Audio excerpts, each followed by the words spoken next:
Hi, my name is Kerry Harris and I'm the Chair of Women Onside. Women Onside is a member-based advocacy organisation for women's football and women in football everywhere. I'd also like to acknowledge the traditional owners of the land on which I'm gathering today. I'm on the land of the Noongar Whadjuk people and I'd like to pay my respects to elders past and present. I'd also like to wish everybody a big happy International Women's Day. One of the things that Women Onside did in our very early days was we lobbied for the 40-40-20 rule to be entrenched in the Football Australia Constitution.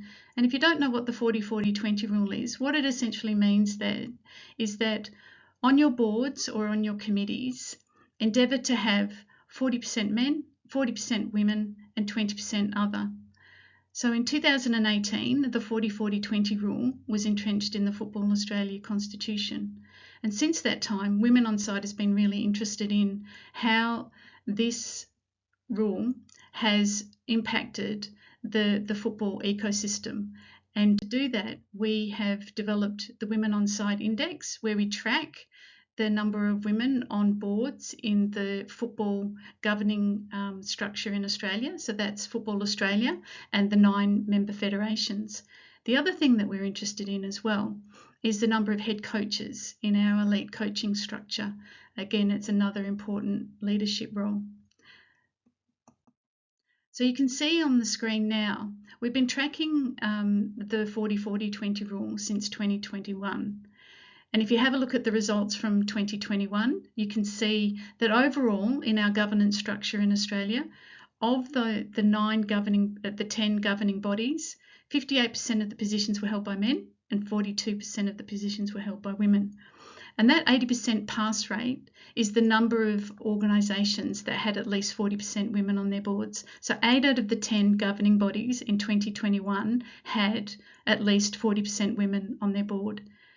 Now, if you fast track to 2023, you can see that those stats are the same. 58% men, 42% women, and an 80% pass rate. So that's a really good indication of where we're at with our governance structure at that highest level, at the Football Australia level and at the member federation level. We're tracking really well in terms of our governance numbers and our 40% representation of women on boards and committees. However, if you delve a little bit deeper, the numbers are a little bit different. So if we have a look at the number of CEOs that are women, you can see that there are no women chief executives in the 10 governing bodies. So that's a big fat 0 for the number of women in really a key leadership role. The other thing that we have a look at is the number of head coaches in our elite coaching structure. So that's the Matildas and the APL clubs. And of the 12 coaching positions, only 2 of them are women. So only 20% of one of our key leadership positions in football are held by women. So what this tells us is that whilst we're doing a really good job at the governance level, in those key leadership roles of CEOs and of coaches, we've still got some work to do. And that's one of the things that Women Onside is interested in and advocating for on behalf of women in football and women's football everywhere. So what I'd encourage you to do is to take a look at what Women Onside does. We are for women in football everywhere. Our mission is to significantly improve engagement, access, opportunity and empowerment for all women involved in football.